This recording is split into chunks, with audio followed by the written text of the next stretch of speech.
ओम नमस्ते जी।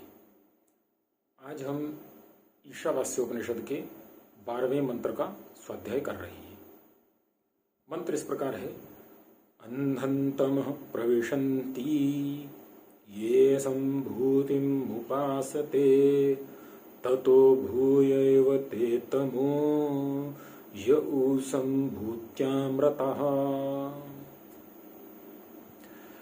जैसे हम पहले 3 मंत्र देख रहे थे, विद्या और अविद्या, उसी प्रकार के ये तीनों मंत्र हैं।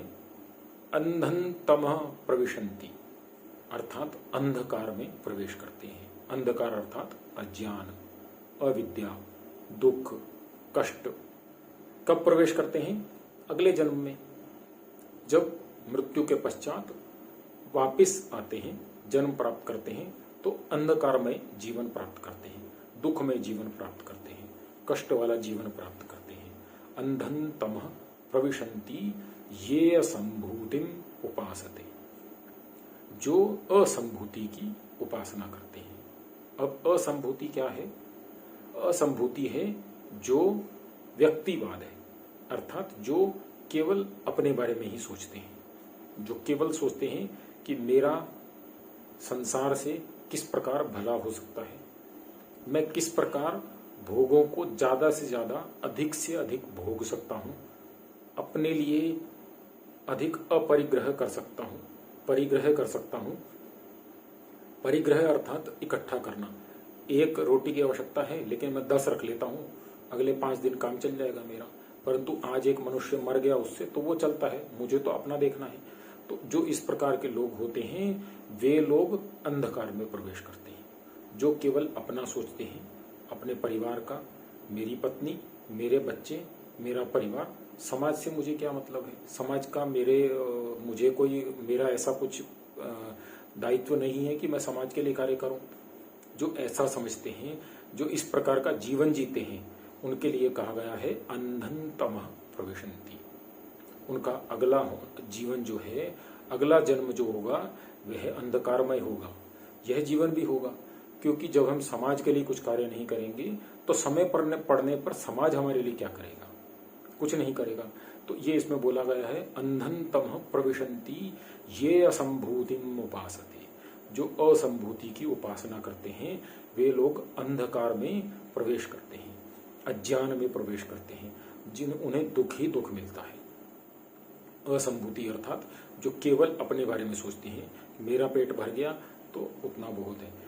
और इसके विपरीत दूसरे लोग होते हैं। अब इसमें है अंधन तमः प्रविशन्ति ये असंभूतिम उपासते ततो भूयैव ते तमो यउ संभूत्यामृतः।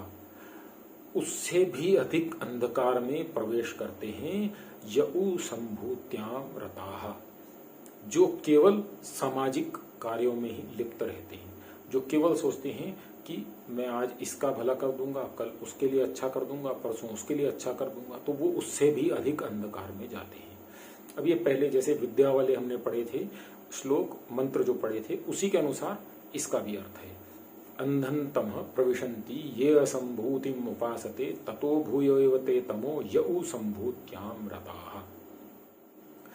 जो केवल अपने बारे में सोचते हैं वे लोग अंधकार में प्रवेश करते हैं, और जो केवल समाज के बारे में सोचते हैं, केवल दूसरों का ही भला करने का सोचते हैं, वे उससे भी अधिक अंधकार में जाते हैं।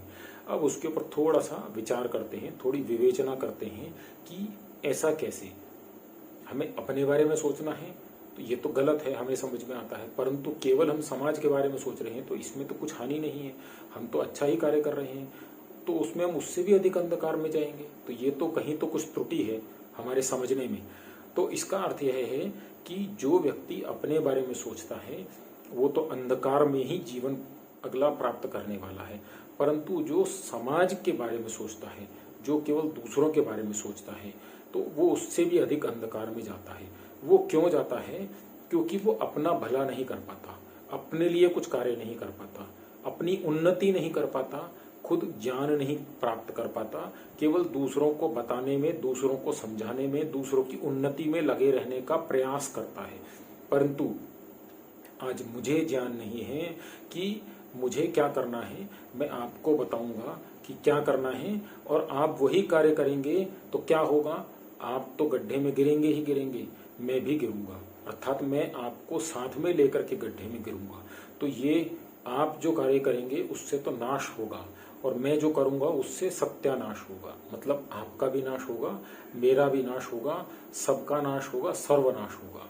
तो इसके लिए क्या करना है कि केवल अपने बारे में नहीं सोचना है और ना केवल समाज के बारे में सोचना है। आजकल हम देखते हैं कुछ लोग क्या करते हैं, सुबह उठते हैं, शाम तक क्या कर रहे हैं, हम समाज के लिए कार्य करते हैं।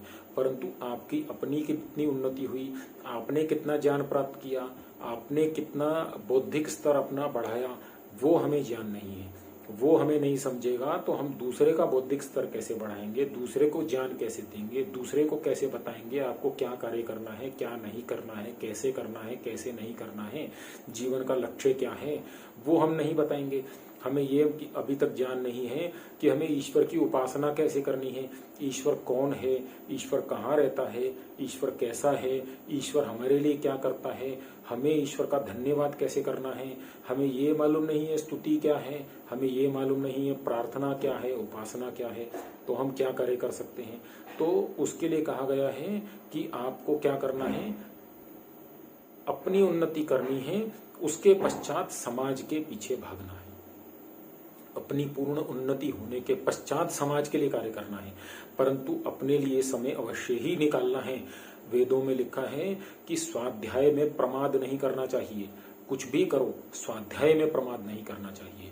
जो स्वाध्याय में प्रमाद करता है उसकी अधोगति हो ही जाती है, वो उन्नति को प्राप्त कर ही नहीं सकता।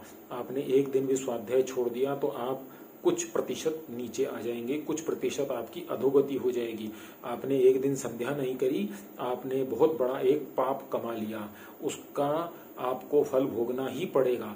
आपने ईश्वर को धन्यवाद नहीं किया, ईश्वर के जो इतनी आपको ईश्वर ने भोग सुख सुविधाएं दी हैं उसको आपने धन्यवाद नहीं किया, ईश्वर को ध्यान नहीं किया, वो जो आपने पाप किया है उसका फल तो आपको भोगना पड़ेगा। तो ये जो हम अपना समय निकाल करके समाज के लिए देते हैं तो उससे क्या हानि होती है, उससे हमारे अंदर लोकेषणा उत्पन्न होती है। अर्थात हम बहुत बड़े व्यक्ति हैं, हम समाज के लिए इतने बड़े बड़े कार्य करते हैं, हमने समाज के लिए स्कूल बनवाया, कुआं खुदवाया, हॉस्पिटल के लिए दान दिया, ये सब कार्य किए, ये सब कार्य अच्छे हैं, परंतु ये सब कार्य अविद्या में आने वाले हैं। इससे हमारे शरीर को या हमारे कुछ समय के लिए मन को संतुष्टि मिलेगी, इससे आत्मिक आनंद, आत्मिक सुख प्राप्त होने वाला नहीं। आत्मिक सुख, आत्मिक आनंद ईश्वर की भक्ति करने से, ईश्वर की उपासना करने से, ईश्वर की प्रार्थना करने से, ईश्वर की स्तुति करने से ही प्राप्त होगा।